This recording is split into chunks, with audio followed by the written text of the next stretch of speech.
Let me see if we can begin, and we apologize for starting just a little bit late, but the snowstorm in New York has led to a delay in some people's arrival. I'm Graham Allison, the Dean of this School of Government here, the John F. Kennedy School of Government, and let me say it's my special pleasure to welcome you this evening to the first Oliver Cromwell Cox lecture. This is the first of 4 lectures, which will be described to you in somewhat more detail a little bit later. My role here is simply to underscore 3 points. First, while the school is officially the sponsor of this lecture series, or one of the sponsors, we should be very clear to whom the credit belongs for the organization and implementation of this effort. It belongs specifically to the Kennedy School's Black Caucus, who thought of the idea 3 months ago, and here 3 months later we see it coming to take shape.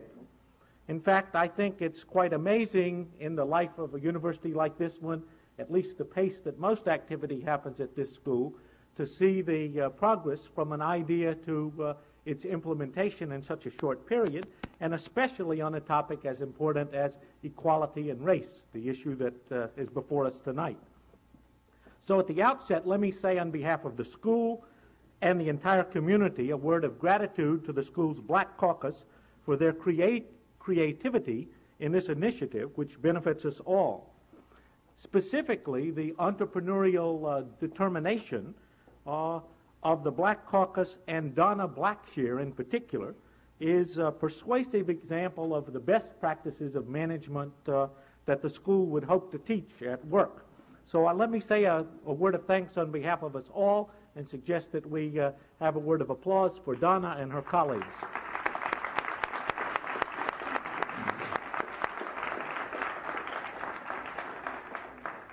Secondly, let me say a quick word of appreciation to the scholars and practitioners here tonight on the panel for giving freely of their time and energy to make this panel and the subsequent panels a reality. Some of the people here tonight are old friends, some are new acquaintances. We hope that for those of you who are new to the school, you will see where we live and come back more often, particularly to join in with us on the ideas and issues which will be argued tonight, ideas that are of great interest here at the school, but on which we have a great deal to learn. Finally, let me express my hope that this is just the beginning of a series of activities here at the school that help express this school's and this university's commitment to equality and justice for all in this society and in the other societies with whom we share this globe.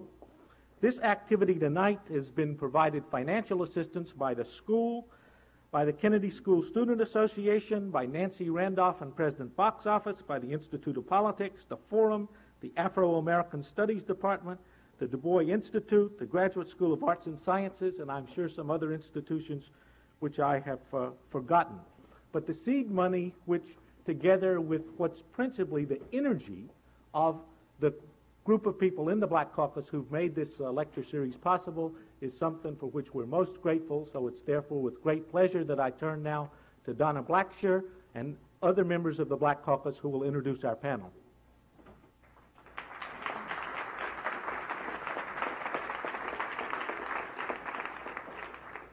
Good evening. I'm really very happy to see all of you here and to know that so many people are really interested in this topic, because I think this particular topic is the thesis and the theme of our whole program, equality and appropriate goal for the Black American. I think it's being challenged right now by President Reagan and by the present administration. And I think we need to find answers to this question, and that will help us in terms of coming up with new policy perspectives. First, I'd like to introduce Henderson Hill, who is a joint JD MPP, that's law school and Kennedy School student, graduating this year. And he's going to talk about Oliver Cromwell Cox, the person for whom this lecture series has been dedicated and named.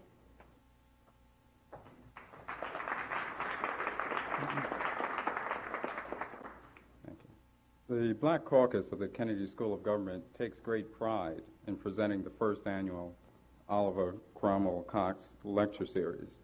As you've looked over the schedule, you'll see that the program, this year's program, has a theme around which equality is the center. We find it a most appropriate lecture series to name, or we found Professor Cox to be a most appropriate person to name this lecture series, both for this year and for continual years, because of his emphasis on equality. My own personal introduction to Professor Cox is kind of limited. That is just the initial sociology course I took as a freshman. There I read many parts of his magnum opus, Caste, Class, and Race. It was a very dense book for a freshman, and I'm not sure I appreciated his great contribution to sociology. Reflecting now on that contribution, one can appreciate the greatness of that contribution. One of the two goals that we had in naming the lecture series after Oliver Cromwell Cox was both to attach to those coattails as a great scholar, as a great American scholar, as a great black American scholar. That was the first goal. Secondarily, we wanted to direct attention to Oliver Cox in a way that attention has not been given. One can scan the dozens of his publications to see the great scope, great breadth of his intellectual interests. It has not to date been appropriately recognized. We hope that by bringing in scholars as inhabit this table, we would bring greater attention to his work. Just a few biographical notes that you might pick up through scanning the booklet which was handed out, the schedule. You'll find that Professor Cox was born in Trinidad in 1901, migrated to Chicago at the age of 18.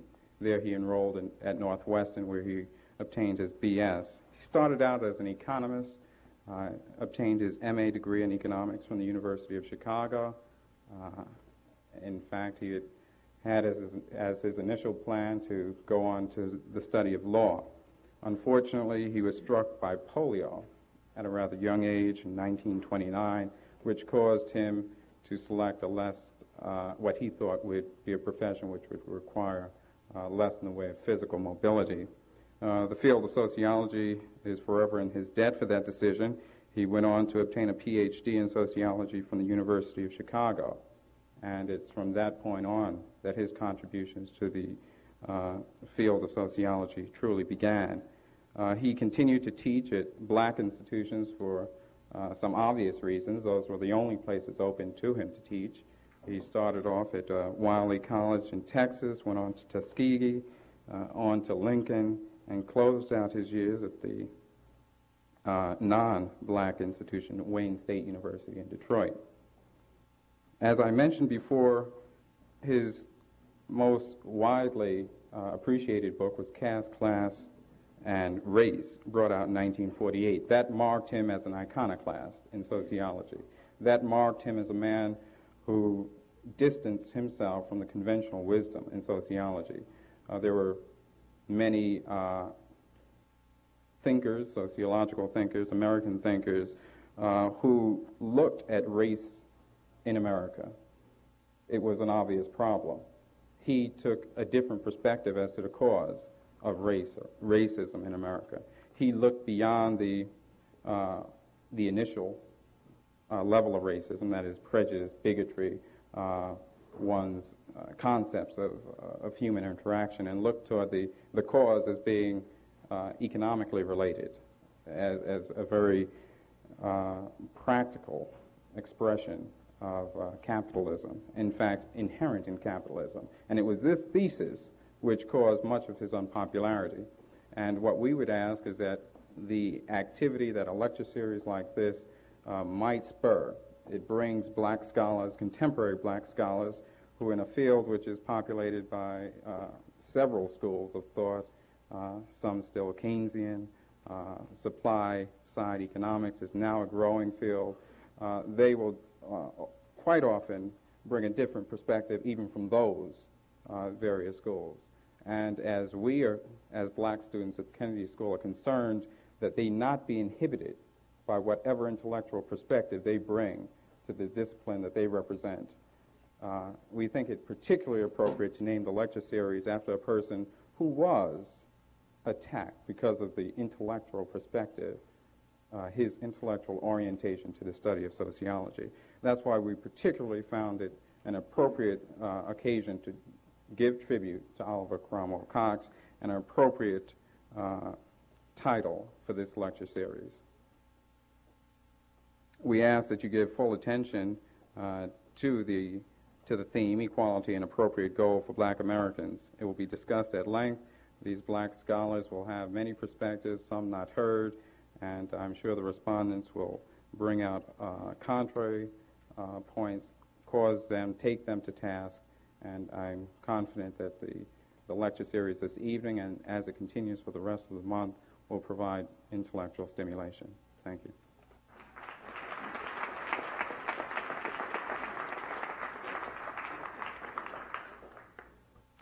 Now I'd like to introduce to you our moderator. Our moderator received his A.B., Master's, and Ph.D. from Berkeley, and Master of Sciences in Law from Yale Law School. He is presently on a senior staff member for the Washington, D.C. Committee of the U.S. House of Representatives. If you glance at his background in the program, you'll notice his field is international relations. In this vein, he sees a link to his present work in his method of thinking about the increasing independence of Washington, D.C. He perceives the emergence of Washington, D.C., or the district, as a decolonization process that he is analyzing. His work as a heralder of equality didn't begin with his work as a professional scholar. He was founder and the first chairman of the Afro-American Students Union at Berkeley, and co-chairman of the Berkeley Black Caucus, part of the Black-White Coalition that first elected Ron Dellums to the City Council in 1966 and the U.S. Congress in 1970. I present to you our moderator, Don Davis.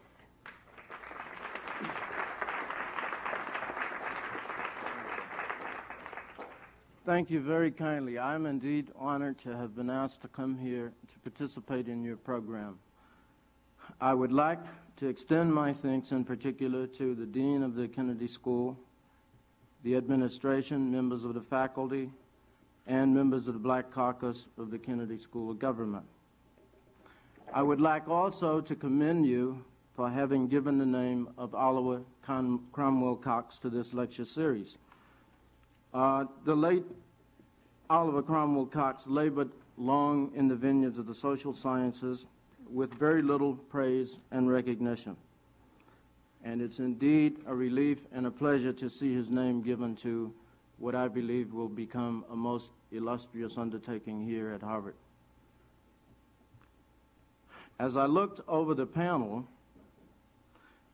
prior to coming here, it occurred to me that this panel had about it two very outstanding features. One is that the principal speakers were indeed very young. And as I looked at their backgrounds, it occurred to me that I was by far the most senior among them. In thinking on that, it occurred to me that I might point out here that perhaps my being here would lend to all of this youthful knowledge a teeny bit of matured wisdom. However, it quickly occurred to me also that my present employment might render specious any such claim as that. You see, I happen to work for the United States Congress. In looking at the panel, nevertheless, the second outstanding feature about it was the fact that the persons represented were indeed so prolific that it took me an hour or so to make determinations about which of their voluminous works I should attempt to pay attention to in introducing them. And that suggested to me, of course, that like many of those no longer in academia, that these persons are, of course, much to be envied for their prolific output and that their ideas are now enjoying the wide currency which they doubtlessly deserve. Before I introduce the first panelist, I would like to make mention of the fact that one of them is snowbound, regrettably, in Philadelphia. Mr. Roger Smith has been unable to attend, and that therefore my own remarks may be extended in some small way, permitting me to make a few observations on the topic at hand prior to going to the real experts. I would like then to proceed first with the rules, by which I will follow with my own comments and an individual introduction of each of the speakers prior to their presentation. I am told that each speaker should be limited to 12 minutes for presentation, with up to 2 minutes per question for response to the audience. And that I understand with the grace of toleration for those unaccustomed to such limits. The respondents, I'm told, are permitted 6 minutes to respond to each question and/or statement from the audience, and that preferably remarks be kept to 3 minutes, certain that they will choose the former. So I will proceed now with the small mention of a few of my own ideas on the subject matter before us prior to introducing this evening's first speaker. When I looked at the topic, inequality, an appropriate goal for Black Americans, I was somewhat confused initially because it was not quite clear to me whether the question was being raised as to whether or not there was some doubt that Black Americans should continue their struggle for equality within the American social, economic, and political system. I therefore kept in my mind the possibility that some serious doubt might entertain some persons regarding whether or not this was an achievable goal. And I was further interested because I had the experience a year or so ago of authoring a paper in which I had tried to evaluate evidence over the last 20 or 30 years, which seemed to me to suggest that there was some possibility of permanent inequality in the United States, not only for blacks, but for a large sector of the society, for reasons largely determined by historical precedents and for presently obtaining conditions. I would not like, however, to foreclose with the notion that this necessarily has to be the case, but there is, in fact, a convincing preponderance of evidence suggesting that there is developing in this society something which is more commonly coming to be called the permanent underclass. Now, I would like to proceed to some specific remarks with respect to whether or not anything like a permanent underclass has or is developing in the American political system. But before I do so, let me make some very general observations.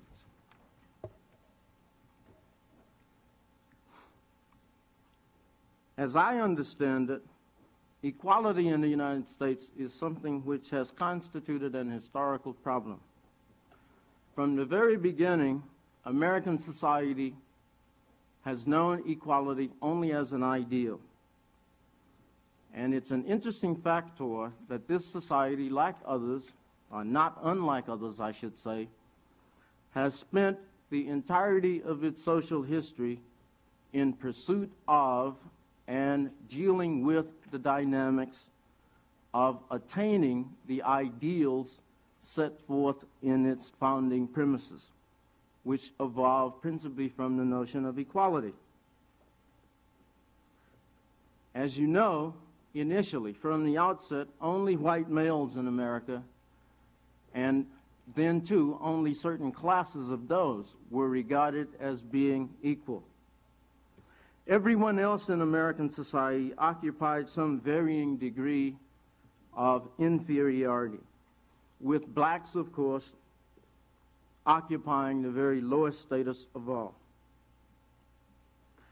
It has been then the very long struggle of black people in America to fulfill the rights of citizenship and to realize the egalitarian ideas of American society that has constituted a very large force and dynamic for change within the context of this society. Much of what has happened during American history has happened either directly because of or in direct relationship to this very long struggle for equality on the parts of black Americans, and more recently other minorities, and of course the now very potent women's movement in this country. As this struggle has shaped American society, it has begun to result in very specific numbers and kinds of social formations to which we generally give the designation of classes. And it's the notion that some of these classes are permanently fixed that exercises my mind, and I think that of many other observers of the American social scene.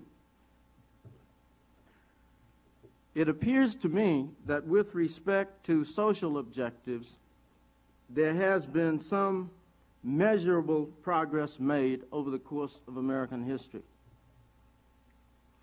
That applies also in more recent times to political progress. Again, small but measurable. The real crux of the matter seems to come with the question of whether or not any real economic equality is attainable, or whether or not this is where the real breakdown occurs with respect to the whole dynamic of change in American society. I dare not say too much about economics in the presence of so many economists. However, I will dare to venture the opinion that in the words of the title of the 1975 work of Sarah Levitan, Johnston, and Taggart, that equality in America is still a dream, particularly economic equality and to a lesser extent political equality. It's my notion that things have developed in the manner that they have, that is, some small progress being made socially and politically, and much, much less having been made economically, results from the fact that politics and economics seem to me to work in tandem, whereas society or the social aspects of life are hardly more than a mirror reflection of the tandem working of politics and economics. And that to the extent that economics and politics do not change substantially, the social structure tends to reflect that situation or that condition. And I think that is precisely what has happened. Now, the historical data which I referred to earlier suggests to me that the fundamental wealth in American society and the means of producing wealth was probably divided quite conclusively during the last quarter of the 19th century and the first quarter of the present century.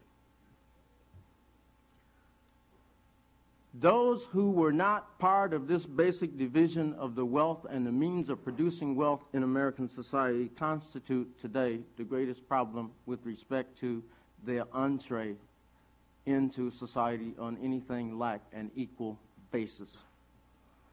Basically, when you think in terms of black people, that generally refers immediately to, unquestioningly, to at least 7 or 8 million people who appear to be completely out of the economy and, of course, subsequently out of the labor force and with hardly any or very little possibility for mobility or changing their status. The question of how such persons can or will be brought into the economy is to me not at all clear, save that I simply analyze this as being the crux of the problem. The most fundamental change in the economic structure, and this means, of course, when I mentioned to you earlier that I was somewhat sanguine about the notion of a permanent underclass in America, is that the political system is likely to suffer any number of traumas as it attempts to deal with the continued existence of a large sector of the population being completely out of the structure of society. This, I think, constitutes the major burden of our social, economic, and political system today. I should like to say a great deal more about that, but as I say, the real experts are here. They are economists, well trained in that discipline, either to refute, hopefully to affirm some of the things which appear to be the case, and to better enlighten us with respect to those problems. So without saying anything further, I should like now to begin with the introduction of the very first speaker. I want to note for you that this, as I mentioned, was one of the more difficult aspects of trying to serve as moderator of this panel. I noticed that these gentlemen have in fact written so much that I didn't know exactly what I ought to try to mention about their output as compared to what they might think is the lesser of what they've done. I should like to start with Dr. Ronald Johnson, who's presently employed by the Board of Governors of the Federal Reserve System. Dr. Johnson received his PhD from Stanford University in 1980 in economics, his dissertation being The Scale of Government in a Small Open Economy. His BA and MBA degrees were obtained in 1974 and 1975 from Adelphi University. Dr. Johnson's assignment at the Federal Reserve System includes dealing with international finance and in particular with world payments and economic activities section. He's responsible for current analysis and forecasts of Canadian economic activity and for research on topical issues in international finance. Dr. Johnson has been an instructor in the Department of Economics at Howard University. He's been a teaching assistant in the Department of Economics at Stanford University, and he was an intern at the Urban Institute in Washington, D.C. from June of 1977 to September 1977. Among his numerous publications, he has written articles on the structural issues in the labor market, co-authored with Alan Fetcher, and significantly, he has done work on the impact of rising oil prices on the major foreign industrial countries. Without further ado, Dr. Ronald Johnson.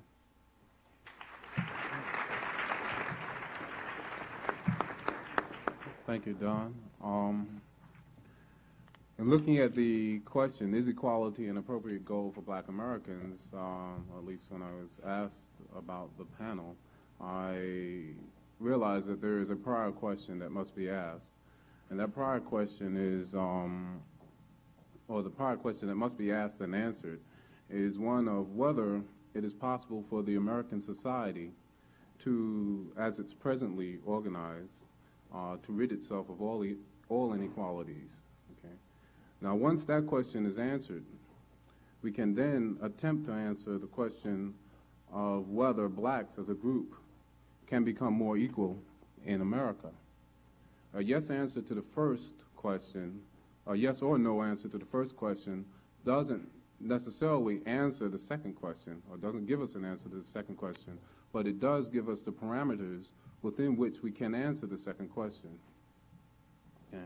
In order to answer the first question, we should note that, we should note what the focus of the American society or the American social system is. What are the laws of motion of that system? Okay. And I would argue that the basic focus or the basic energies or laws of motion of the society is towards expansion, where I would define expansion as the continuing drive to realize profits. Okay, and this drive to realize profits is subject to technological, competitive, and and world political constraints. In this society, issues such as efficiency and specialization in both production and in market activities are the essentials. These are the things that are most important. I talk about the focus of the society because the focus of the society, or the direction of the society and its institutions, is critical when we start to talk about getting rid of inequalities in the system. And this is because the elimination of inequalities as a goal, okay, can only come about if the system, if the society wants change. Essentially, if the society has decided that it wants to alter its structure, the structure that led to the inequalities, or if it comes as a byproduct of the actual everyday social activities of that system. Okay. Well, if, as I said, the focus or the direction of this society is one of expansion, and I sort of, in saying that, I'm sort of implying that that's not necessarily the focus necessary to get rid of inequalities, then what is the focus that I would believe would eradicate inequalities? And as I say, when I talk about inequalities at this point, I'm answering the first question, and that is total inequalities in this society. Well, if groups of individuals were prevented from enjoying their citizenship rights, which allowed free participation in the society and in the economy, it is necessary for these groups to be provided with some sort of lump sum transfer, okay, that's equivalent in value to the gains that this group would have enjoyed if they were unhampered in the past, okay.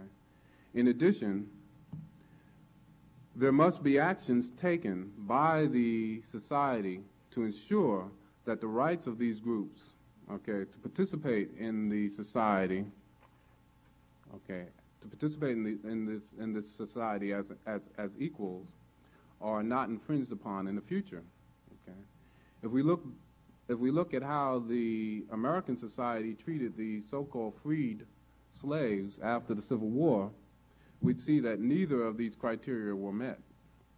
First, former slaves were never given any compensation after being freed for the losses suffered during the period in which they were enslaved. The biggest losses during that period, I would argue, were the years spent in enforced toil and the years spent in which they were unable to enjoy the cherished prize of consumer sovereignty. That is, that all free individuals in this society have a right to choose, and they didn't. Okay. Second, the society never guaranteed the rights of these so-called freed slaves after they were freed, and hence their rights were abridged by Jim Crow laws.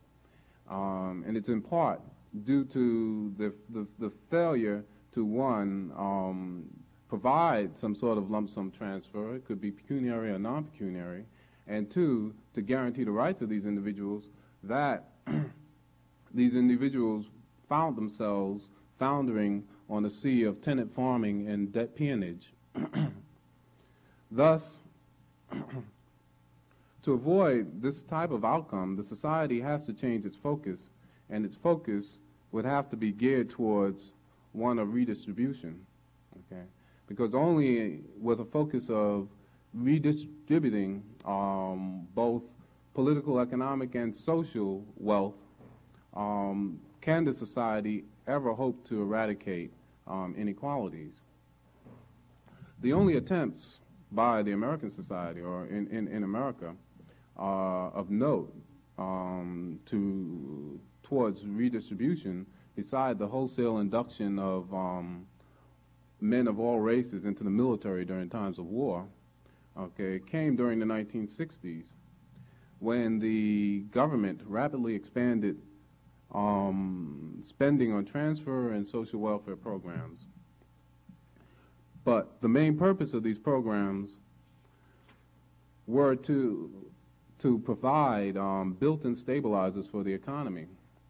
Okay, these built-in stabilizers were designed to essentially support profits by propping up the worker consumer's ability to buy goods during periods of cyclical downturns.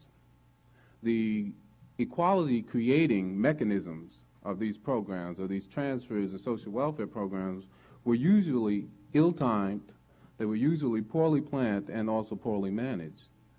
These programs mostly served to benefit the bureaucrats and the consultants who created and ran them. Okay?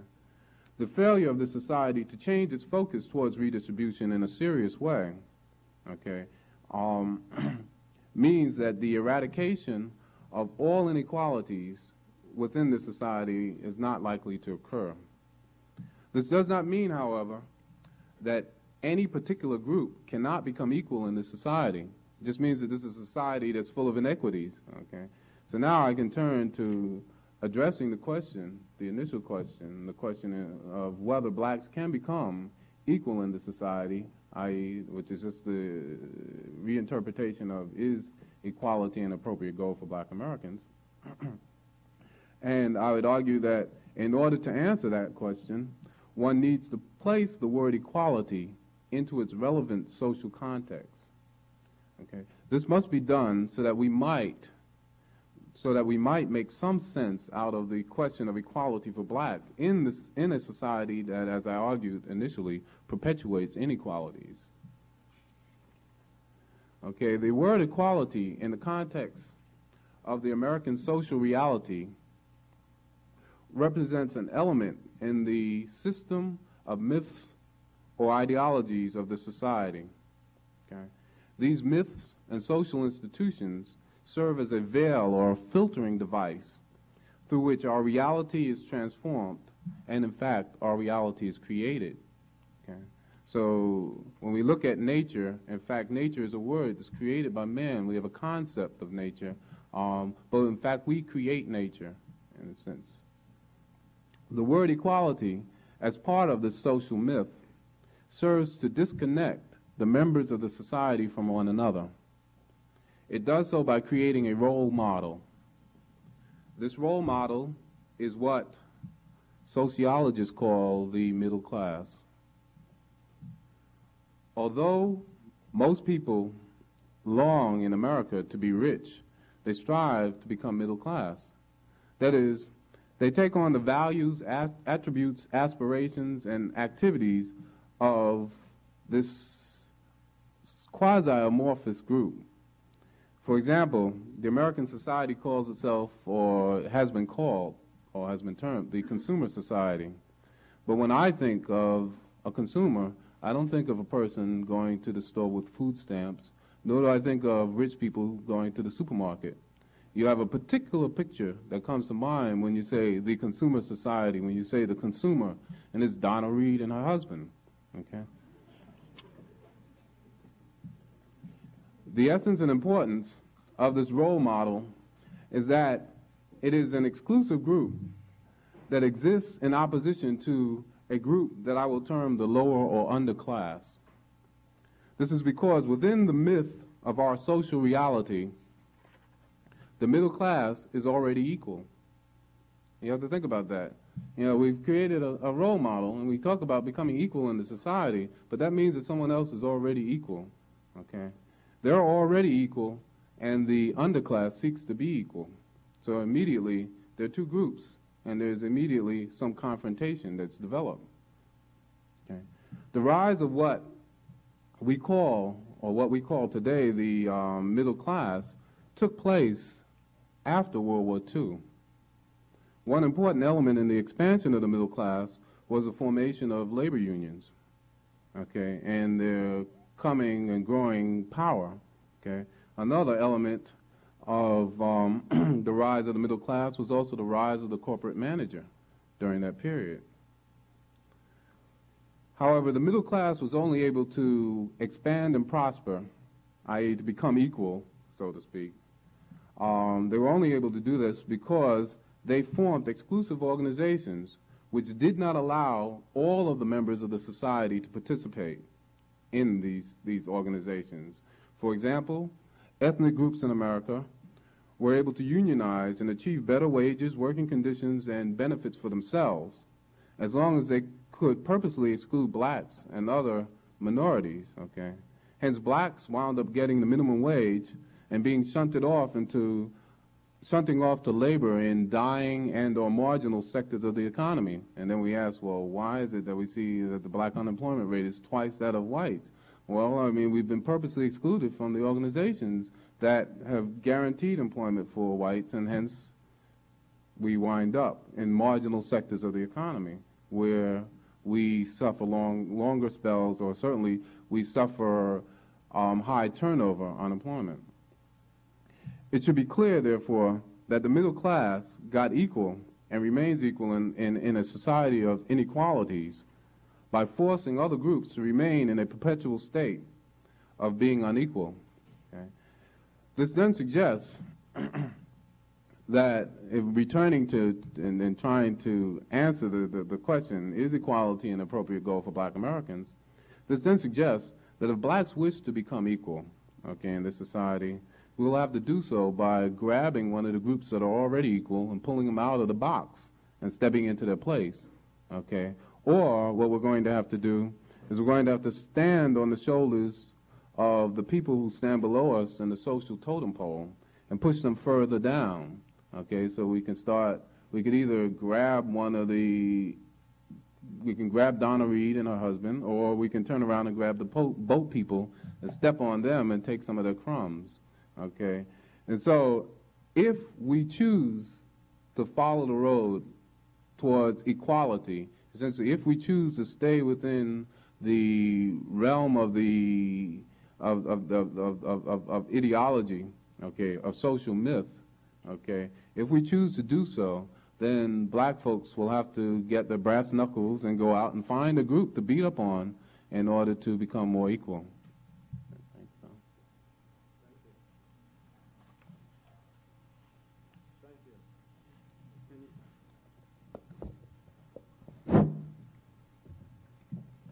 Well, we're doing better than I thought. Right on time. The next speaker brings to us a particular kind of economic expertise, which he has documented quite well in his many writings and contributions to the area of investigation, and brings also quite an illustrious academic background in terms of his achievements in general. Glenn Lowry attained his BA degree in mathematics from Northwestern University and his PhD in economics from Massachusetts Institute of Technology in 1976. He then became assistant professor in the Department of Economics at Northwestern University, subsequently associate professor in the Department of Economics at the University of Michigan, and last year became full professor of economics at the University of Michigan. Professor Lowry belongs to numerous professional and academic organizations, too numerous, in fact, to bother mentioning. His scholarly achievements are indeed impressive, and I shall cite for you the titles of only a few of the works which he has completed. A Theory of Oligopoly, as opposed to oligopoly. Cournot equilibrium in exhaustible resource markets. This is really difficult. Intergenerational transfers and the distribution of earnings.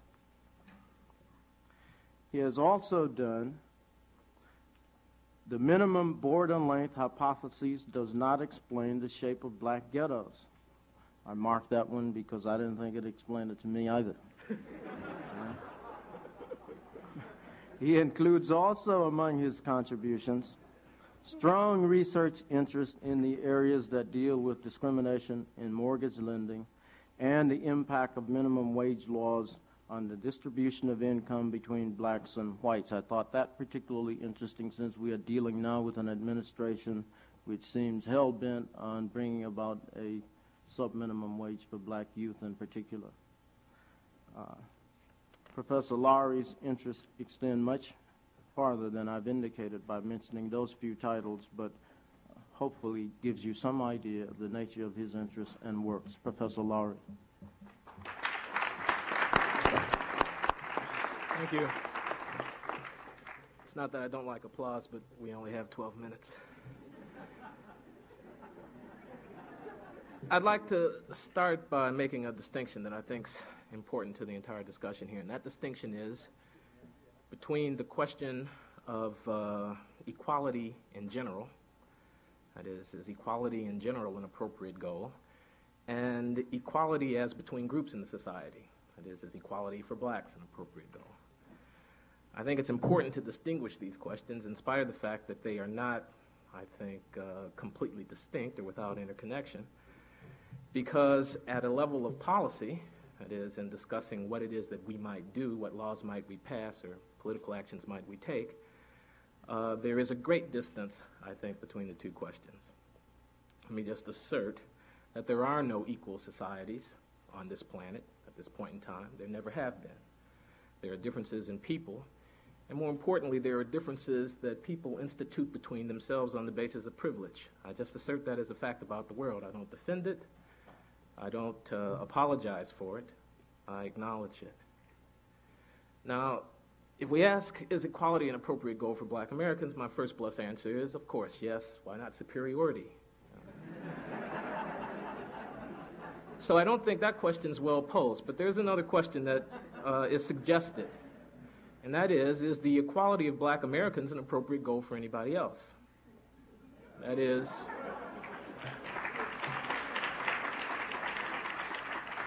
is, does the fact that inequality between groups exist imply anything about public action? Okay, that's the question I want to address myself to. I think there is a related question, and that is, are there means for blacks that blacks might take in seeking equality that are inappropriate? Okay, that may not be a popular question. I think I'll just try to throw it out and see what people think. But let me consider the first question. Is there any claim on society in general by virtue of the fact that equality exists between groups?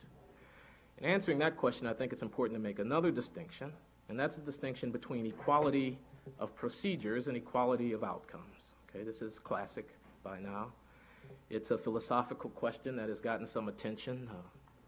Ronald Dworkin or John Rawls, people who would lay a theoretical foundation for liberal policies, of course, assert that that's the case. Robert Nozick, another Harvard philosopher, might take another view. A libertarian might argue that, of course, there's no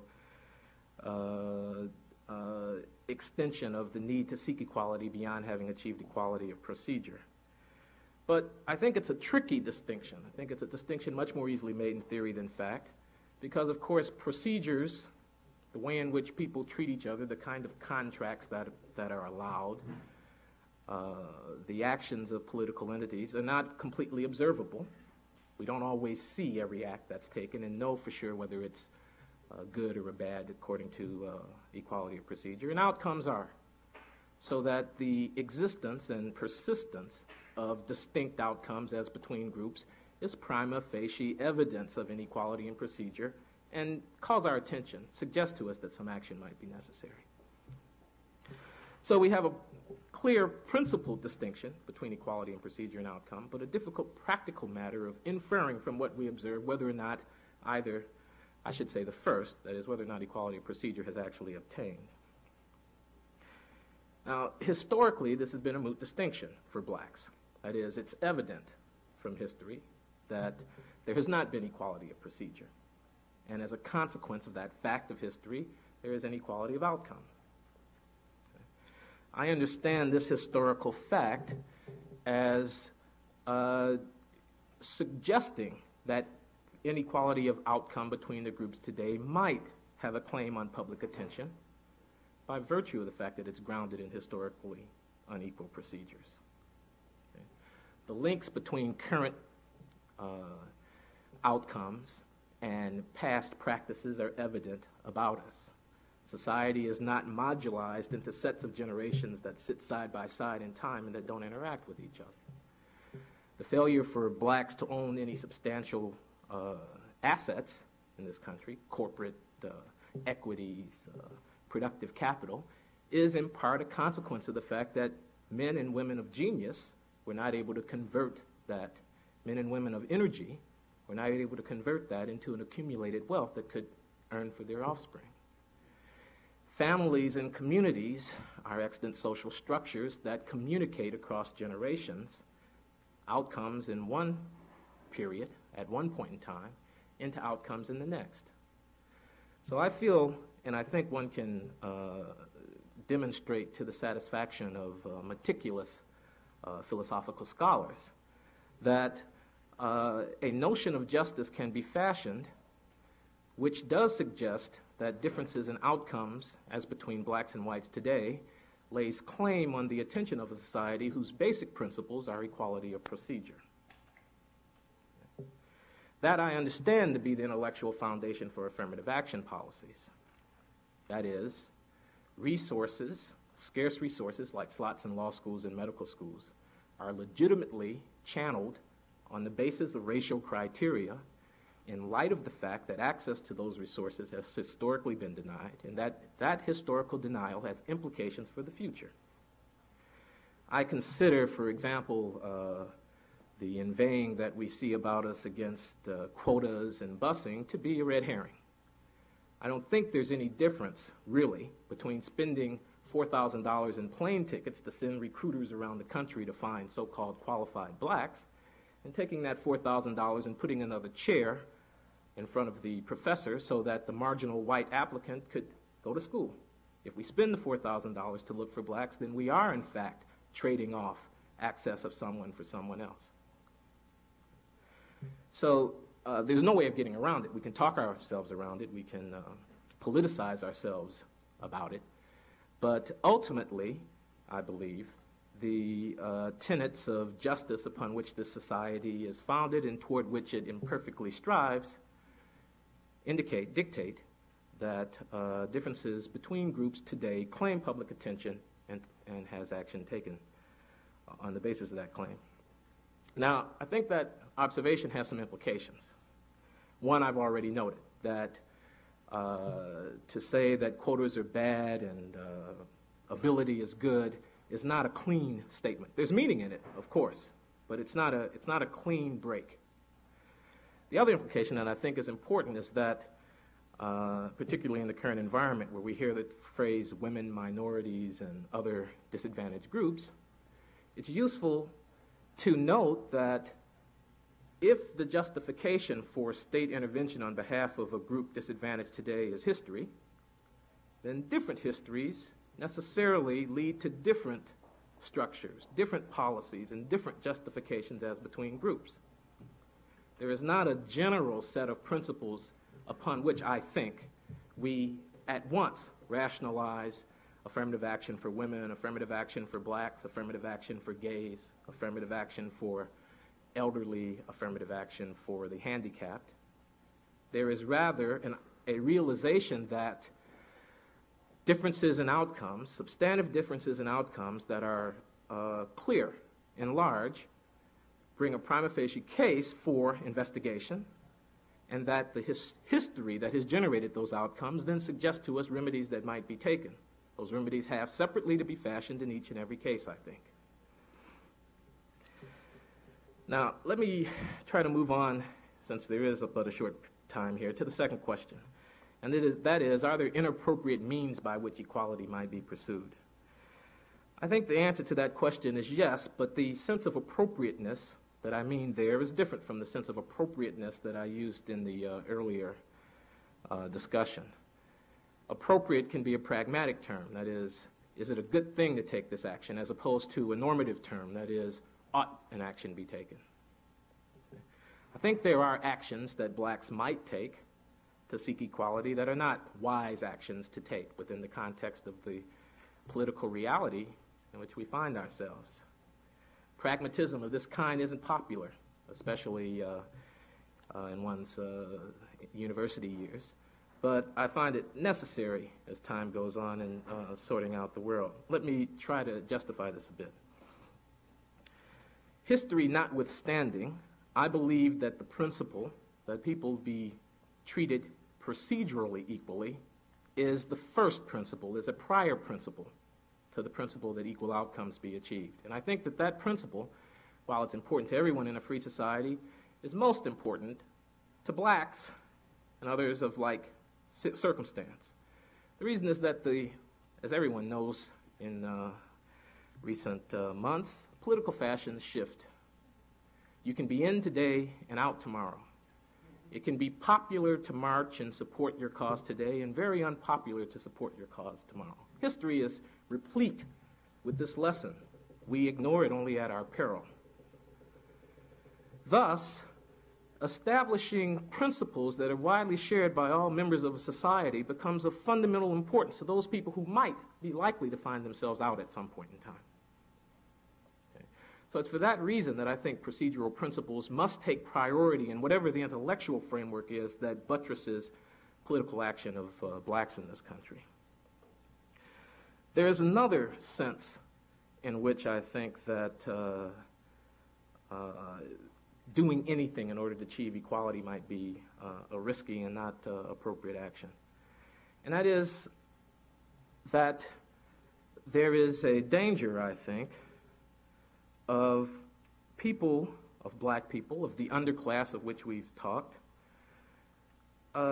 finding itself in a situation of shifting the responsibility for its circumstance, for its behaviors, onto the state, or onto the man, or onto the system. Okay? I'm not ignoring the fact that people's circumstances are determined by systemic influences. I'm not making that naive mistake. But what I want to point out is that people's behaviors, when they are basically free, and I assert that black people in this country are basically free. It doesn't say there doesn't exist injustice. That says that you basically have the wherewithal to formulate and pursue your own life's plan.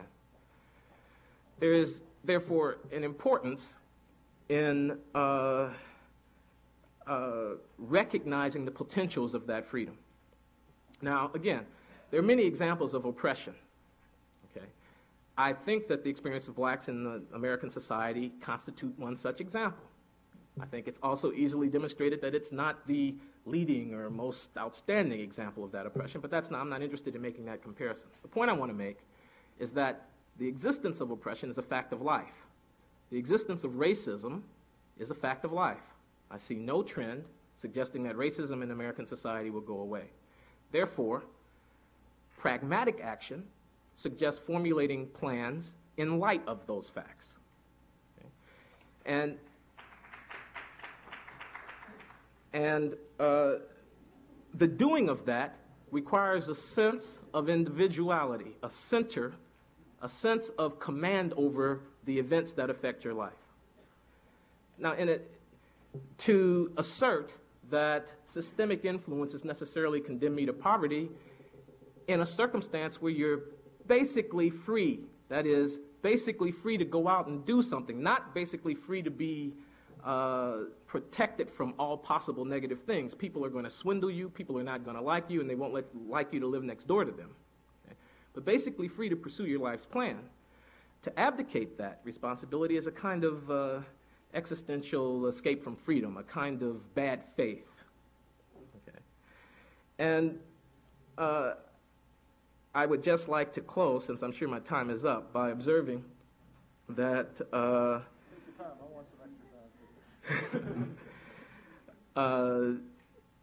in light of that, strategies which are grounded on the observation that, well, inequality between blacks cannot go away until such other things are done as to make America a fit and just society, while perhaps harboring more than a grain of truth, are likely in the long run to be, or I should say possible in the long run. I'm concerned about the possibility in the long run that they might be destructive of those individual qualities that could potentially override a negative circumstance. He proceeded from there to post-undergraduate study in economics at the London School of Economics and Political Science from 74 to 75, and proceeded from there to obtain the PhD degree in economics from Massachusetts Institute of Technology. Professor Darity has been assistant professor of economics at the University of Texas at Austin, and in recent months he has become associate professor of economics in the Department of Economics at the University of Texas at Austin. His research interests include development economics, monetary theory and macroeconomics, the history of economic thought and political economy, income distribution, and economic history in general. Professor Darity's publications are also quite numerous. I will merely mention a few titles from both his forthcoming works and works already published and or completed. He has published, let me mention also that he was assistant professor immediately after his, during the course of his graduate studies here in Boston at Simmons University. Among other things, his publications include A General Equilibrium Model of 18th Century Atlantic Slave Trade, a Least Likely Test for the Caribbean School, A Theory of Racial Discrimination Revisited Beyond the Ideology of Equality, and with Professor Sam Myers, he has written Changes in Black-White Economic Inequality, 1968 to 1978, A Decade of Progress, ? And Illusions of Black Economic Process for the Review of Black Political Economy. I literally cannot mention the number of papers which he has read and or submitted. The list is virtually endless. His research interests have been cited.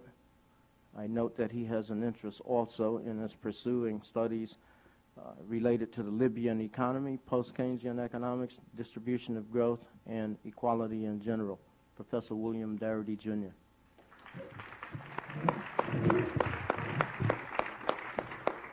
Thank you, Don. My remarks this evening will entail a critical assessment of the ideology that has dominated the black struggle in the United States during the post-war era. That ideology is the notion of racial equality.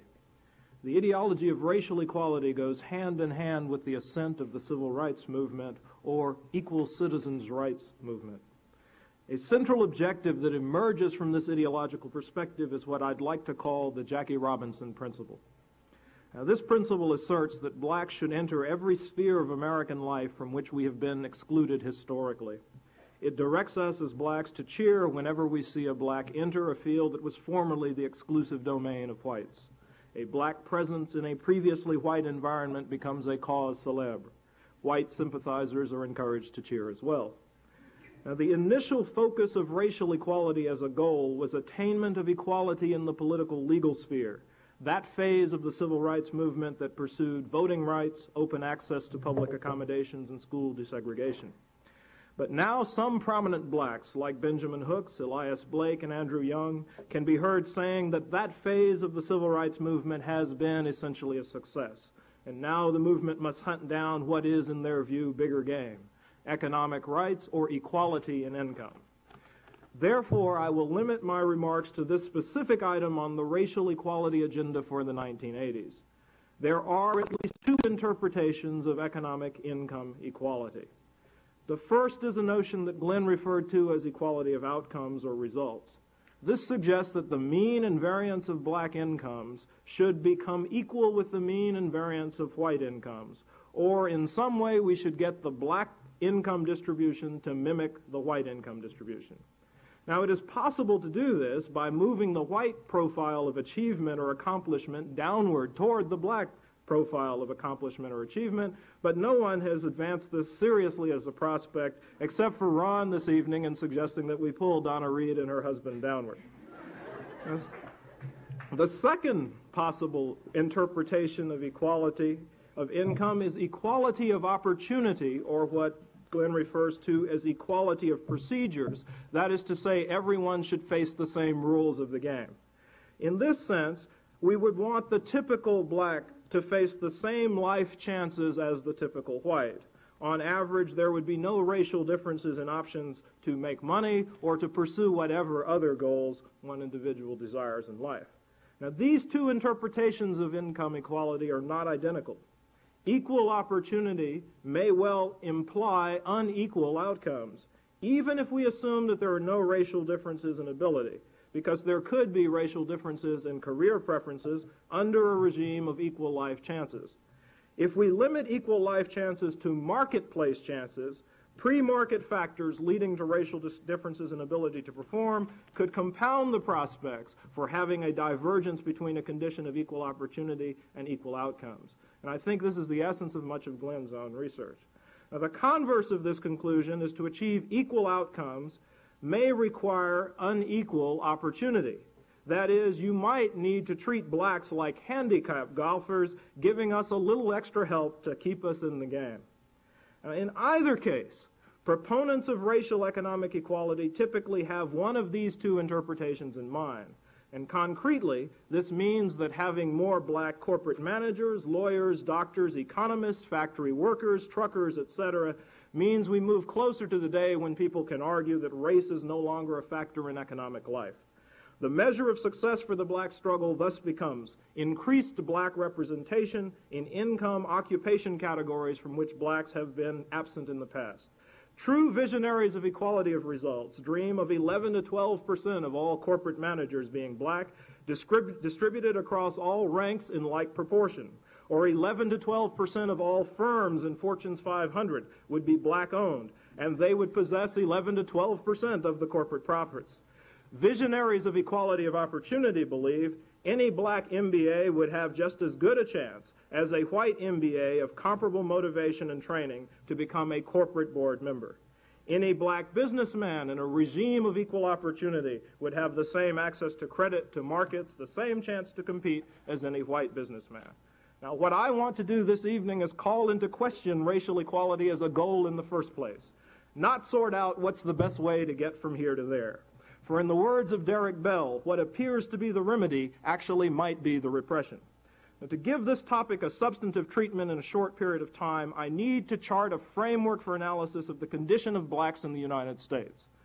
I would like to make 7 fundamental points. First, it is inadequate to conceive of the United States as a capitalist society any longer. We live increasingly in a managerial society where control over knowledge and information, control over ideas has become the fundamental source of power rather than the control over money and finance. Secondly, the coming of managerial society has been wrought by the rise of what I call a managerial class. I do not refer to factory managers or corporate managers. In fact, the latter are explicitly functionaries of capital.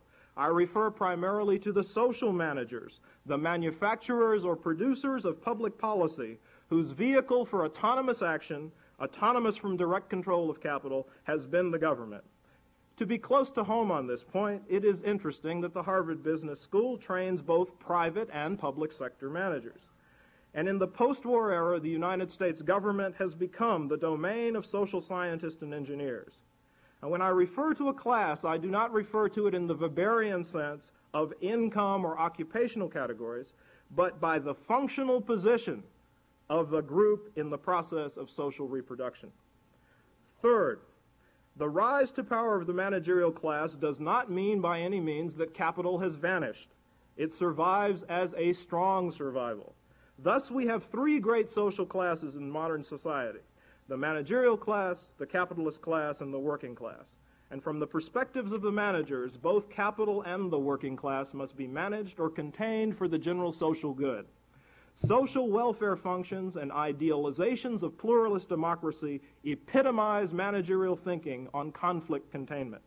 The Reagan presidency represents a resurgence of the capitalist class, the reassertion of pure big business politics, an effort on capital's part to reassert control over the managerial class by curbing its agency of independent action, the government. For reasons I won't pursue here, The reassertion of capitalist control is likely to be temporary. Hence, the character of U.S. society, I will argue, is predominantly managerial. Fourth, comparable class divisions exist within the black community. They are more pronounced because of the relative smallness of the black elite. There are two components to the black elite. First, a black managerial class as a subordinate adjunct to the white managerial class. This constitutes the black professionals, whose task is largely the supervision or management of the black masses. The second component of the black elite are the black businessmen, who comprise small black capitalists, and if you take the two groups together, you get about 5 to 7% of the black population as a whole. The remainder of the black population is of working class status, and that is the overwhelming majority of the black population. The divisions do correspond to income inequalities within the black community, although, as I said, that's not the class conception that I'm attempting to use. Within the black working class, the most desperate group is viewed with some accuracy by William Wilson's term, the underclass. Now, fifth, the black managers probably sincerely believe that their progress means progress for all blacks. Du Bois's talented 10th, whom Patricia Roberts Harris recently applauded in her Washington Post article, was not, as she points out, intended to be co-opted by whites, but to stand steadfast for the race as a whole. So when the talented 10th, or more accurately the talented 5%, speaks, it speaks for all blacks, or at least it says it does. And I believe they truly think that they do. My view is the opposite. The class position of the black managers prevents them from speaking for the black masses. Sixth, when the black managers profess to speak for all blacks, they preach racial equality as the goal. But this is a class-specific goal that arises out of the needs and interests of the black managerial class. Thus, we have had the effort to promote racial equality constitute balancing and busing strategies, fair housing laws, and in particular, the notorious affirmative action. And these specific policies have been advanced as though they represent the desires and wishes of all blacks. But do all blacks share the priorities of the black managerial class? The evidence that I'm aware of makes me answer in the negative. A recent Washington Post poll in a city with a 76% black population revealed that the majority of the respondents disagreed with the premise of affirmative action.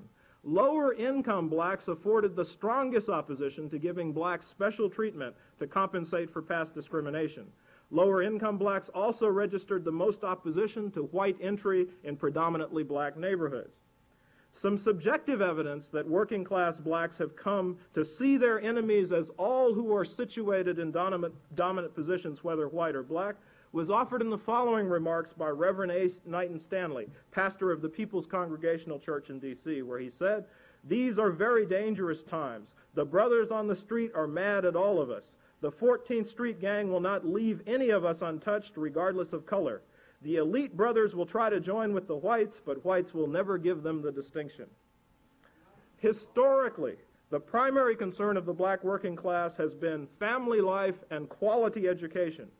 Robert Higgs wrote a book called Competition and Coercion, where he said that after the Civil War, the first thing blacks did was take a rest from work.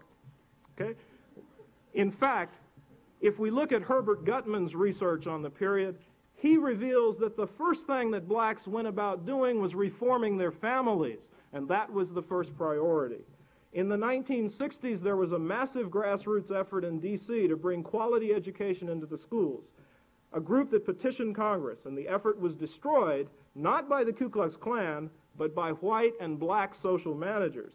They gave the schools a desegregation plan rather than quality education. In the Miami Rebellion last summer, many of the demonstrators held up signs saying, "Justice, not jobs," while everyone was saying that what we needed to placate the folks down there was give them more employment. Andy Young and others say that civil rights or legal equality have been won, but that is not the message from the grassroots, whose people still go to jail in disproportionately high numbers. And it is no surprise that the folk in Miami ultimately ran Andy Young out of town. Seventh, Despite the humanitarian overlay to the class's rhetoric, the managerial class basically feels the black working class, and especially the underclass, is stupid, perhaps uneducable, but at best not competent to judge for themselves what is to be done. The black managers care, but their caring is condescending. They should know better, since their own great symbol of progress, affirmative action, has been used to denigrate their own accomplishments. For example, you hear it all the time that you're only here because you're black, or you should be well aware at this institution of the implications of the Klitgard report, which suggests that black people have less intelligence than white people. Okay. Eighth. Okay. Now, we can explain the renewed appeal of conservatives to working class blacks and whites from this perspective. Speaking from the perspective of capital, conservatives now advocate changes that sound much like the working class agenda. Quality education, restoring the teaching of fundamentals, and restoration of traditional family life. Of course, simultaneously, the conservatives advocate pure business policies that further endanger the fragile condition of the black underclass, for example, the pending repeal of various income support programs. This reveals that their motives aren't pure either. They want better schools and stronger families to ensure disciplined and trained workers for capital, a full retreat from the managerial flirtation with educational and social radicalism in the 60s. Thomas Sowell, the premier black conservative, is quite right in most of the charges that he unleashes against what he calls the black elite. But his personal vision is equally bankrupt. Okay? He dreams of a shift in leadership of the black community away from an elite by education toward an elite by financial business accomplishment. Education is valued by him primarily if it produces more black success stories in the corporate world. But he is no more willing to surrender the floor to the black masses than those he indicts. Now, both factions of the black elite want equality, but the managers espouse black liberalism and look forward to a new age of equality within managerial society, while the petty black capitalists look backward to the dying age and want equality within bourgeois society. In both cases, it means ascendancy of a small few while the rest of the black community sinks deeper into despair. Perhaps a plague should be visited on both of their houses and start fresh with guidance and direction coming from below rather than from above. Racial equality thus becomes a class-specific ideology that serves both elements of the black elite in preserving their position at the top of the black community. The advocacy of a black presence in a formerly all-white corporate world follows directly from this ideological perspective.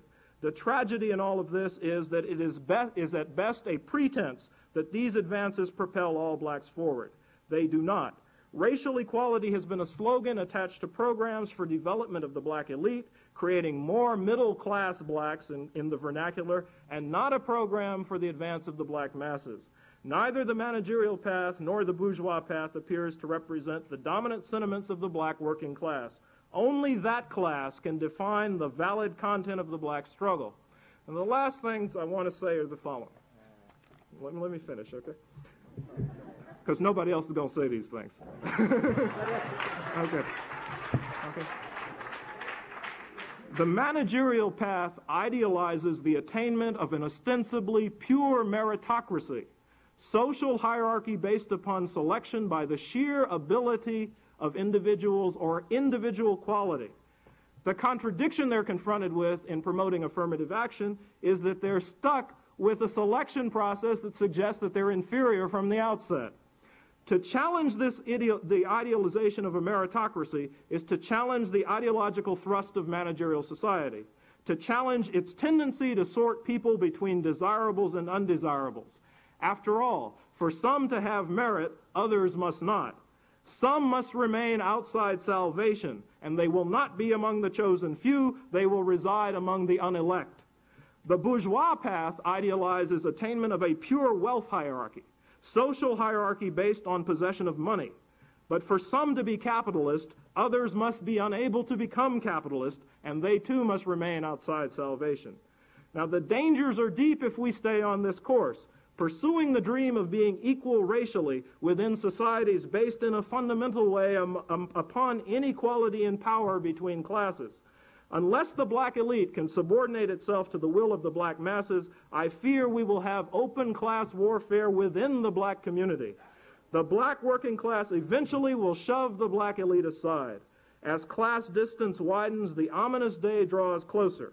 Rudolph Barrow writes, "When contact with those below is broken, the hour of rebellion is not far off."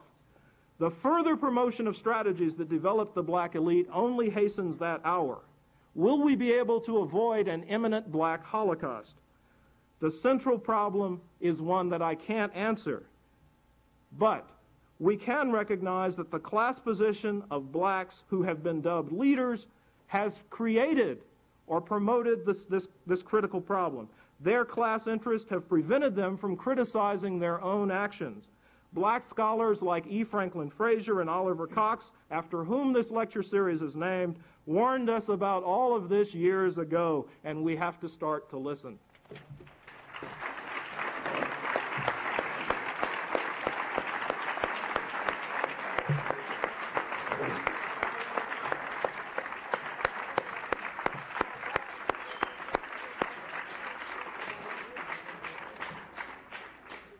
We shall attribute the excess in time taken by Professor Doherty to the absent Professor Ralph Roger Smith.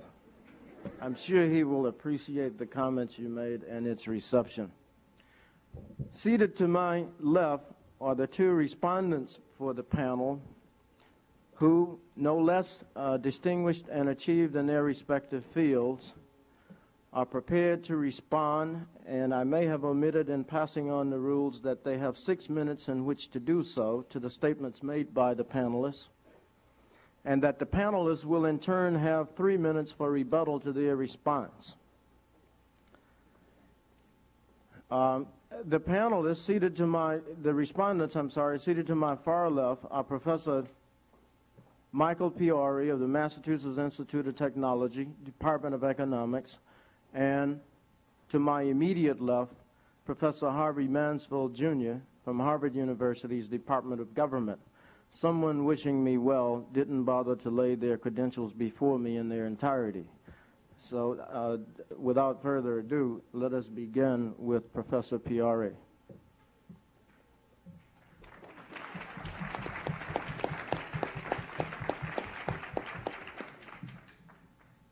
Well, I thought I was going to get an extra 6 minutes to figure out what I was going to... I thought I was going to get an extra 6 minutes to figure out what to say. That is, that I was going to speak second. And I'm not sure that I really know what... that is, even if I'd had an extra 6 minutes, I would really know what to say in this context. There are two things, I guess, that come to mind as a white commentator on a black panel. First, I guess a set of comments which are sparked by Sandy's remarks about the that is the kind of radical critique of the program of equality. I think he copped out in a way. I mean, I think it was very well put together. But I think that it's easy to point out the contradictions of the policies that we've pursued in the last 10 years. I think there are a lot of contradictions. I think we've become increasingly aware of them. I think that the right wing has played heavily on them. And I think it would be nice and easy to create a left-wing reply by playing on them too. I think the real problem for the left-wing diagnosis of that is, I tend to agree that with one thrust of those remarks, and that is that the problems with the policies we've pursued is that they haven't gone deep enough in terms of trying to analyze the structure of the society and the economy and the way in which racism is embedded in that structure. And that you need a much deeper kind of class analysis in order to understand the kinds of minor successes and major failures that we've experienced over the last 10 or 15 years. But I also think that what ought to come out of that analysis, what has to come out of that analysis, is a vision of the future, a vision of an alternative approach to pursuing racial equality, or to pursuing the problems, to put it somewhat differently, that we identify with racial inequality. And I don't think that approach is likely to jump forward spontaneously out of the black masses or any other masses. I do think that one can turn to the masses, black and otherwise, in an attempt to get clues and understandings of what an alternative might look like. And I think that one needs to respect and pay a great deal of attention to the kinds of indicators of an alternative vision out of which Sandy built his discourse. But I don't think that the alternative vision is going to come forth out of those indicators. And I think it is the responsibility of those of us who are attempting to understand the failures of the society and society's efforts to deal with the race problem, if you will, to try and fashion an alternative vision. And I think that is there's, I think, in a way that is the failure of the kind of approach that Sandy just took. The second set of comments which I'd like to make are, and really, I guess I don't really want to make them because it's not a comfortable thing to make in this audience, but I feel compelled to make, is that the speakers have been very concentrated on the problems of blacks, and I think that's a mistake. I think both as on a moral basis and in a tactical sense, that the case for dealing with the position of that American society places black people in has to be based on a human basis, and it has to be built out of the deep human wounds which the black position in American society has inflicted on black people. And those are wounds which are not just wounds which black people feel, but which a number of other people and groups in American society have felt as well.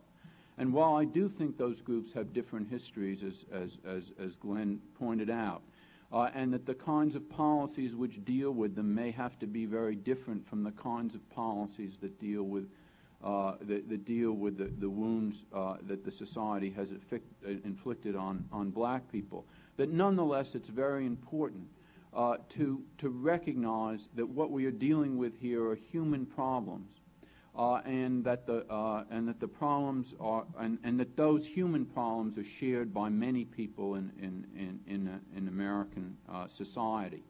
And it's because I think both on a moral basis, on a tactical basis, there is no other way to approach the problems of redressing the wounds that black people have faced, that I think that the solution ultimately must be a transformation of the society, because given the existing structure, there really isn't any choice but to transform, that is, to move people around the existing positions that the capitalist society defines. And it's for that reason that I really do think that we ultimately have to search for a transformative vision that will transform the social structure in a way which redresses the evils that the society seems compelled to inflict on one group or another, given its present structure.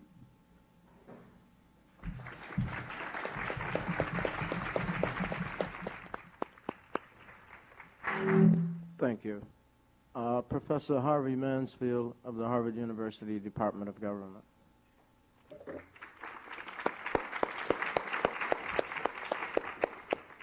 Thank you, Mr. Davis. I feel quite superfluous.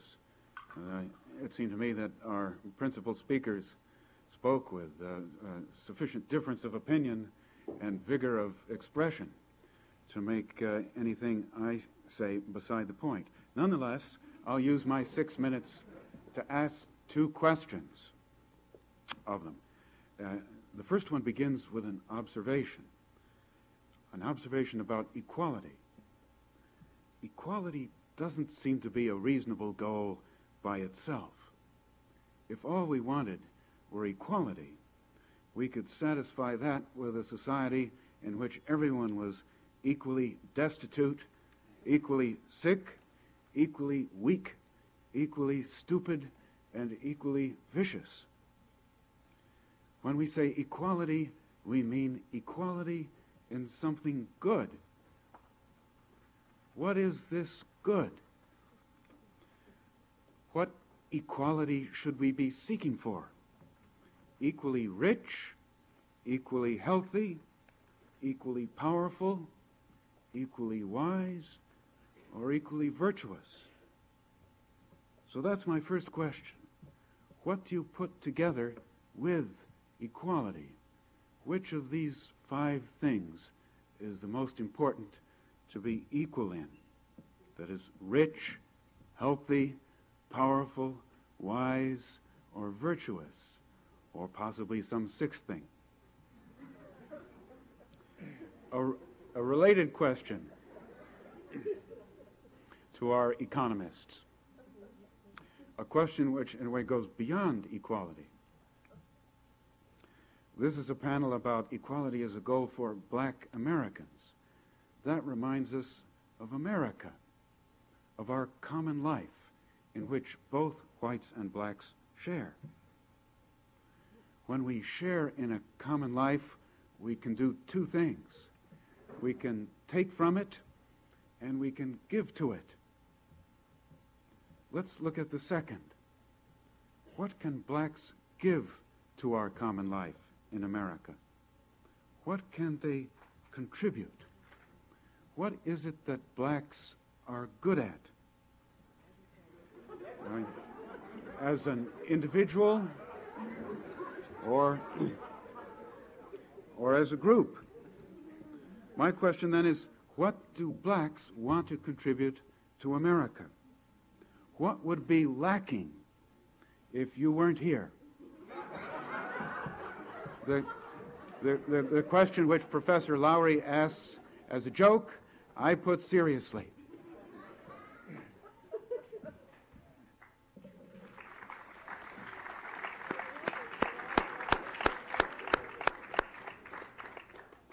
The panelists are now permitted 3 minutes each to respond to statements and or questions made by respondents, after which I hope also to have my own say. Let us begin as we started with Professor Johnson, Dr. Johnson. Well, in response to Michael's point, I'd like to say that there is a need for an alternative vision, and I've been trying to work on that, what that alternative vision would consist of. But it should be clear from the way I formed the questions that I answered or attempted to answer, that alternative vision, at least for blacks, would have to consist of a correct analysis of the society, meaning being able to step out of the social, step out of the veil, step out of the world of social myth, and understand that we are in a capitalist system, and understand the rationale of that system, and in the process of understanding that we're in a capitalist system and in its process, then we'll understand that there is a sameness between us and other workers. Okay, so we have to take that into account, but we also must take into account as blacks that we do have we do find ourselves in a particular concrete reality in America, and that concrete reality is based on the history that blacks have faced in America. That history that we face is both generated from the workings out of the capitalist system, and also generated from as I argue, the social real or the ideological framework in which we interrelate. Okay, within that ideological framework, blacks have gotten the shaft essentially from other workers I don't argue that that's simply racism as the usual jargon. It's actually that certain groups in the society have been able to determine what their self-interest is. I'd also point out that, for example, where someone would respond, the cutting of the social welfare programs and the transfer programs that is taking place now in Washington, D.C., is a racist reaction. As I pointed out in my talk, that's not a racist reaction. It's because these programs were structured as to conform with capitalism, to conform with capital. It turns out that the problems that they were designed to deal with, the problems of depression of the 30s, are not the problems that we face in America today. But those programs were structured sort of as Pavlovian dogs, Keynesian Pavlovian dogs, and that they kick off as soon as there's a vision of an economic downturn, and they've gone wild. And they've gone wild since the first oil price shock. Okay, and so the cutting of these programs has nothing to do with blacks, but blacks were appended to these programs just as an add-on. So we've never been the central focus of the society. In answer to the questions about what is equality, well, as I argue, equality in the social context is to become middle class, and all that portends. Okay, it's not to become rich, it's not to become healthy, wise, or virtuous, or whatever the fifth thing is. It's to become middle class. Okay, to live in your box house, to be able to drive your car, and be bland, I guess. I'd also say that the question of what blacks offer America, it's sort of an odd question in the sense that blacks are in fact workers and consumers like everybody else. So they add this as much as everybody else adds as worker and consumer. I'd also say that blacks also play a particular role because of the particular history. Since they were purposely excluded from unions, they were used to support capital as strikebreakers. In fact, that's how blacks got into the auto industry, initially as strikebreakers. And so we've added to the society. I mean, skipping over the issues of slavery and the issues of maintaining or being maintained as a pool of labor to be reaped from the tenant farming system in the South through the coming together of the civil rights struggle, unionism, and the expansion of capital that brings us the Sun Belt.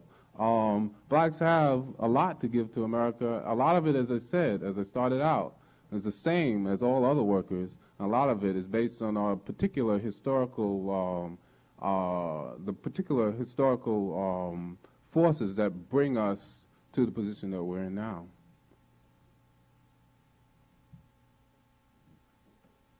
Professor Lowry. There's much to say in very little time, so let me start with Professor Mansfield's last question. I have no answer to the first. What have blacks to contribute? Well, I think it's evident. I agree with Ron. I think the contribution has been enormous. I think the contribution is all around us. It's in our language, our music, our culture, our sense of fairness, the experience of black Americans has, of course, been a mirror within which American society could see itself, fundamental flaws in what was espoused theoretically as a fine structure, but what in practice fell and necessarily fell short of that. I think in future years we might find the influence of black Americans in the body politic affecting our perception of policy problems in other places in the world, Andrew Young's performance notwithstanding. And I think the posing of that question is to a certain extent troubling. Let me turn to Sandy Darity's iconoclastic and powerful analysis. He and I have been differing for some time now, so it's something I'm rather accustomed to, and something that I have been stimulated and learned from. But I'd like to point out that the analysis has problems, and I think since no one else will say it, it's my job to raise them here. Bakke is about medical school, but Weber is about jobs. Okay, affirmative action in practice has well been 10% set-asides for black business and other such practices which are difficult to defend. The structural analysis that I suggested, I think, would have come to those conclusions. That is, would have enabled us to distinguish as between different interventionary strategies, some of which are justified and some of which are not. The schism between the intellectual and propertied black class and the rest of the black masses is real. It is inevitable, I think, because it is, it seems to me, in the structure of things, perhaps as Sandy says, in the fact that the upper class or well-to-do blacks functioning in society generates interest for him at variance with the interests of the working class, which manifests itself in these kinds of tensions. But ability exists. I don't think we do ourselves any service by ignoring the fact that some people read faster than others, cipher faster than others, that ciphering and reading has a function in society, and that in dynamic social systems, differences and divisions among people will arise around those functions. Now, if there are some larger philosophical premises to be constructed on that observation, perhaps so. Let us get on with the constructing of them. But they hardly constitute an indictment of the people who happen to be endowed. They, in and of themselves, do not constitute such an indictment. Let me observe that while it may be an historical fact that the lower and working class black population has stressed family values, and indeed Gutman's analysis of the postbellum social structure of blacks has certainly debunked much of what was passing for in historical study of that problem. It is also the case that there are problems, there are behaviors which some would term pathological and which at the very least have to be regarded as deeply disturbing in the inner city underclass black population. I don't say that these behaviors are isolated phenomena. I don't, again, make the naive mistake of blaming the victim. I point out to you that the war is already on, that black crime, that crime in the black community, is a profound problem with us now. Whether or not that war is class-based is another matter, but it's there. And it's a problem from which black people suffer a great deal. We may be, in some high-minded fashion, able to attribute it in a general and abstract way to larger social issues, but I challenge you, I challenge the analyst to show me the channel, to show me the influence that generates this phenomenon. I point out as well that welfare rose in New York City from 1 people in 30 in 1960 to 1 people in 7 in 1970, that 40% of black children in recent years have been born into single-parent families with very low incomes. I point these out as facts about the world. They're facts that arise in a way that I don't claim to understand. Perhaps others here do. They have deep truth that they ought to share with the rest of us. But they are facts about the world that have profound implications and that cannot be wished away by asserting some generalized virtue in that experience. Okay, we can worship that experience and seek truth and meaning in that experience if we want, but I think we bark up the wrong tree. I think we have to have the courage, therefore, to stand apart from it and the daring to use our intellect and wherewithal to analyze it. I don't think we have the answers here and now, but I think that only by objective analysis will we ever achieve them.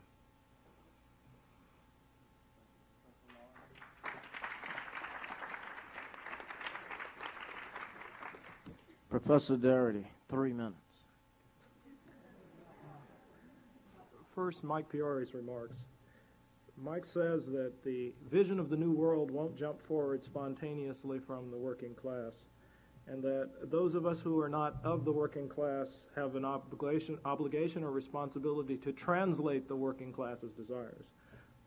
It's exactly that he's making the point that I'm exactly trying to take to task, that it's time we stop trying to translate what the working class's desires are, and if the working class doesn't want anything to happen, then we should do nothing. If they do, then we should. Now, the second thing is Professor Manfield's 2 peculiar questions. In my discussion, I said explicitly that I was talking about equality of income, and on his second question about what blacks have contributed to American life, I do not want to skip over the issue of slavery. If you look at this very institution, Harvard University, the Boston Brahmins who built it up to its prestigious status today initially made their fortunes off of the slave trade. So did the people who formed my university, my alma mater, Brown University. John Nicholas Brown made his money off the triangle trade. America was built on the back of blacks. Professor Mansfield wouldn't be here today if it hadn't been for black people. Now, the second question is, what sort of contribution can blacks make to society today? Well, I'm suggesting that the vision that the people at the bottom have provides the answer to the salvation for the society as a whole, and that's the contribution that can be made at this point. On Glenn's points, I don't think Glenn and I are... Glenn always says we're far apart. I don't think we're always as far apart as he says we are. I agree with him that there's a tremendous problem that's confronted in the black underclass, the family situation, the crime problem. And I would agree in turn that if the black underclass says that solving the problem of crime in the black community is their first priority, then that's the first thing that should be done.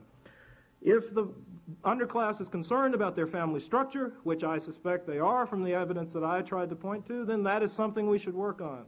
But I'm saying we have to redress the agenda from the concerns that have been primarily those of the black elite. Now, on Bakke versus Weber, indeed the Weber case appears to be somewhat different since it focuses on a different category of occupations from the Bakke case. But the storm and fury that was raised in the black community was not over the Weber case, it was over the Bakke case. Medical students, law students, black medical students and law students all across the country were up in arms about the Bakke case, and I think that fully reveals the depth of the schism that we're talking about. The final point I want to make is that when we talk about indicting those who have made it, I'm indicting them only because their interests are inconsistent with those who haven't made it. And I do not want to believe that the remaining 95% of the black community is incapable of achieving in the same ways that the 5% who have made it have been.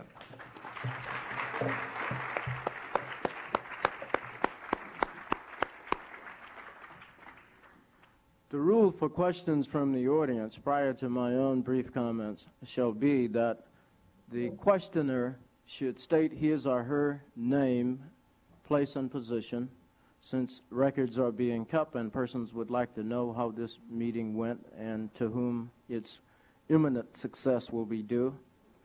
And we would like also for the panelists to be able to respond with some directness to persons who are addressing questions directly to them.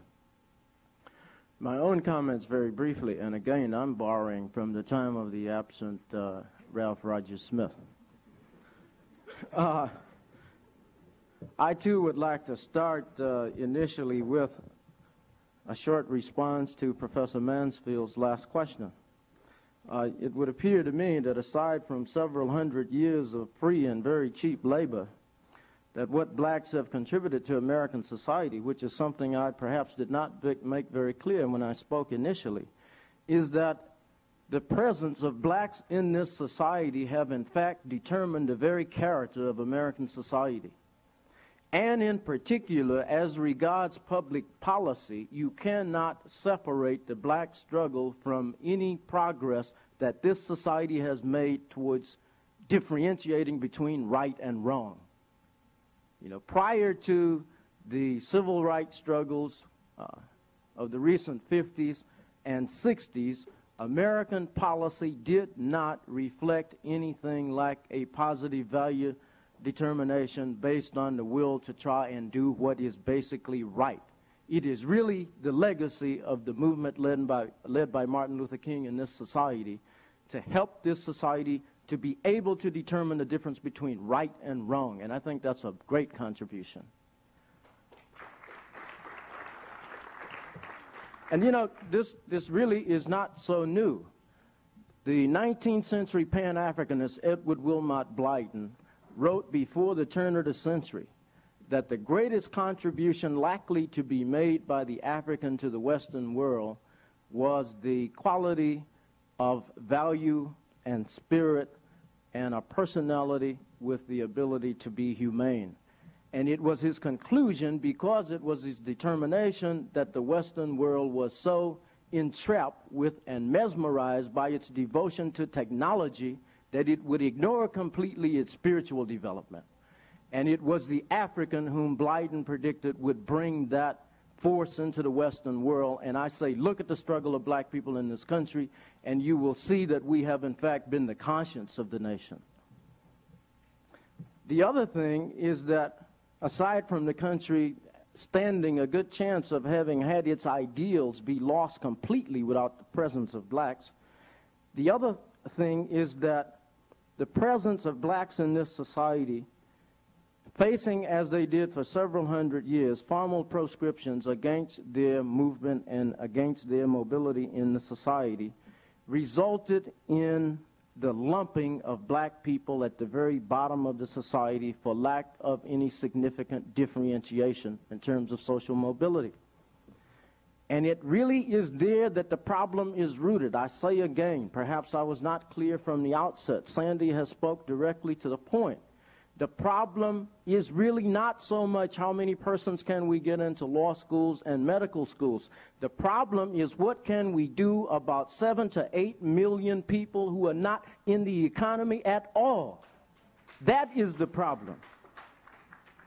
We have always, through the problem of white philanthropy here and there, managed to get a few persons into the professional schools. But it has not solved the basic fundamental problems facing black people as a mass. And that continues to be the problem. While the black middle class has grown arithmetically, the number of persons drifting out of this economy and becoming more or less permanently paralyzed at the bottom of this society has multiplied geometrically. And that is the problem. There has not been anything like equal differentiation in terms of upward mobility of blacks in this society. And that's why you have the concern about people being policed in a certain kind of way, because if you decide that there's nothing else that can be done, the only other measures you have to turn to are measures of repression. And you see that developing, or it's rather a constant in the society, I should say, and the times that we presently live in, we see it developing and becoming even more ominous. The notion which is ancillary to this is that of meritocracy.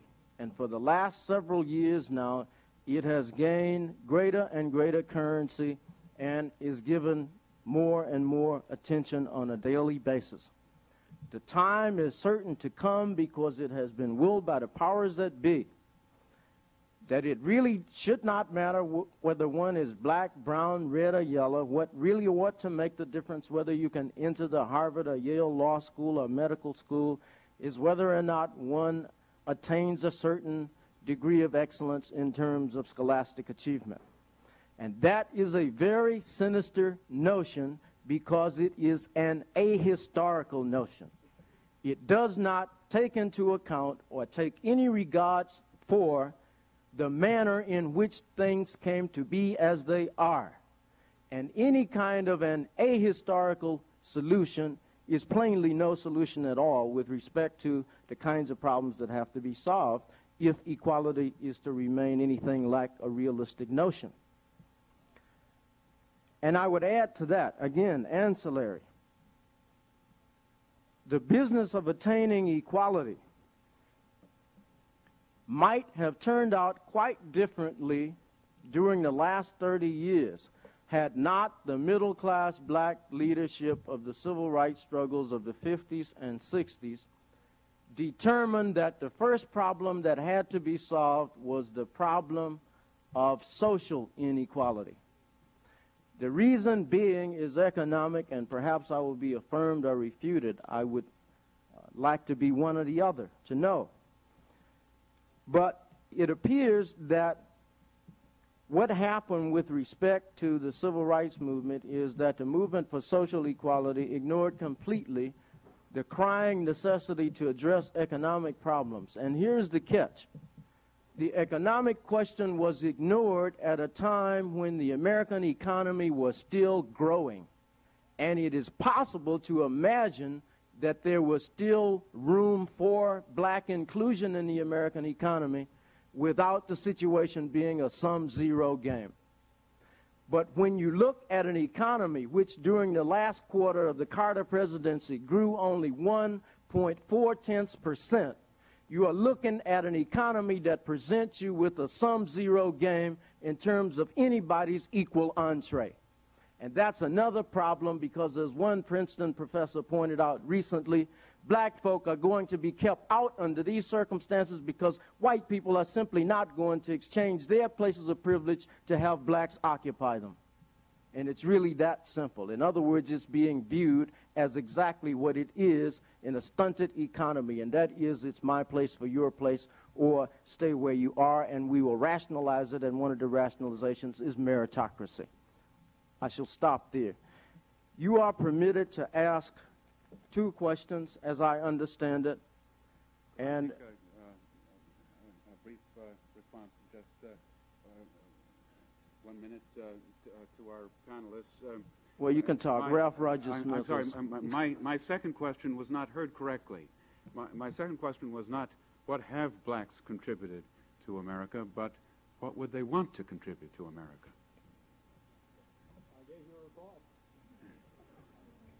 Well, we may have further response to that in questions from the audience as they are addressed by the panelists. Again, please state your name and your status and direct the question to whomever you would like to answer.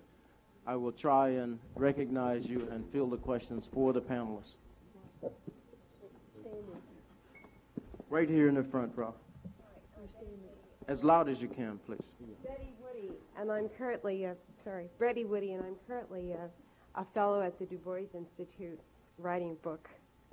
I'd like to first of all, I'd like to congratulate the Kennedy School for an absolutely spectacular presentation, I think, of at least some of the issues that are confronting us right now, and I'd like to kind of direct my question, a brief question, to Sandy Darity for his remarks. Basically, I guess I have a more general question, which, well, I guess I'd like to also congratulate the MIT mafia in kind of dominating this, and also the economists. And I have a question about, given that this is centered in the Kennedy the Kennedy School and the Institute of Politics, how come we don't have any political system experts, or at least people who kind of address the issue of whether or not the political system is going to, in fact, operate, or how it's going to operate for blacks or those who have inequality problems in the society. And I guess my issue to direct to Sandy for a moment is, we all know that there are problems in the economy, and we also know that our professional economists have had some problems, at least in the past few years, not so much in identifying them, but in turning those screws or whatever it is that start things on their way, whether it's to resolve the problem of blacks or whether it's to resolve whatever it's to resolve. Is the political system perhaps one of the options that the masses of blacks or whites or whoever might utilize in order to obtain a better deal, rather than say than just, quote unquote, the market system? Is that directed to me? Okay. First of all, I think turning the screws is an appropriate choice of words. I don't know. I have to punt. I don't know what the best way is to go about changing the power relations in the society. Again, my feeling is that if it's going to be changed, it will come from the initiative of those who are on the outside. That's all I can say. I wish we did have people who were in politics to speak on the question this evening. But I guess nobody was except for Don. I understand that our time is extremely limited. We are allowed to take one further question. Questioner, please be as brief as possible and to the point.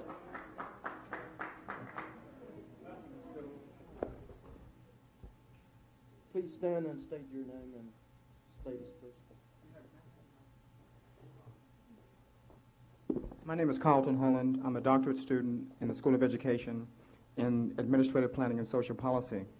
The question can be answered by either of the 3 panelists.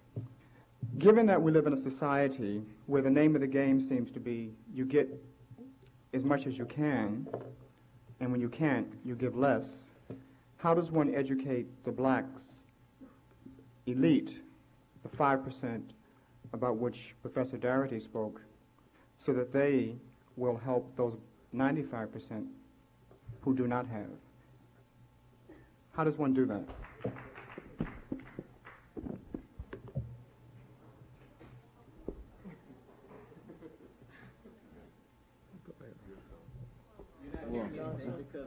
Oh yeah, right. Here. Well, I was going to say that it's very difficult to answer your question, but I would point out that in a world in which we have a notion of competition, but where no one competes, this is partially answering your question, but not fully. In a world in which, and this also gets to a point that was raised about the other 95%. In a world in which it's competition, in which no one competes, and I usually like to, I've often made this statement, and it's sort of like Langston uses simple in a sense. If Einstein were a baseball player, would we have ever heard of him? And I'd say no. He didn't choose to compete. He chose the area in which he had a comparative advantage. He chose an area in which he monopolized. Part of the reason for the other 95%, okay, part of the reason for people being in the 95% is also an internal reason. There was a movie that was released last year, it came out and died, a movie entitled The Chant of Jimmy Blacksmith. And in this movie, Jimmy Blacksmith is a half caste, meaning half Aborigine, half white. The view was that since he was half white, he was half civilized, and so they educated him, but they didn't educate the other Aborigines. Now, the other Aborigines were always depicted as getting drunk and, laying around and slovenly and lazy and all the rest of that. They would be typically the other 95%. But if one were to look at their response in the social context, in a world in which blacks couldn't compete, but competition was the mode of operation, but no one ever competed anyway, because all those people who were supposedly competing never competed because they never allowed blacks to compete. The response by blacks was correct. They didn't participate. Okay?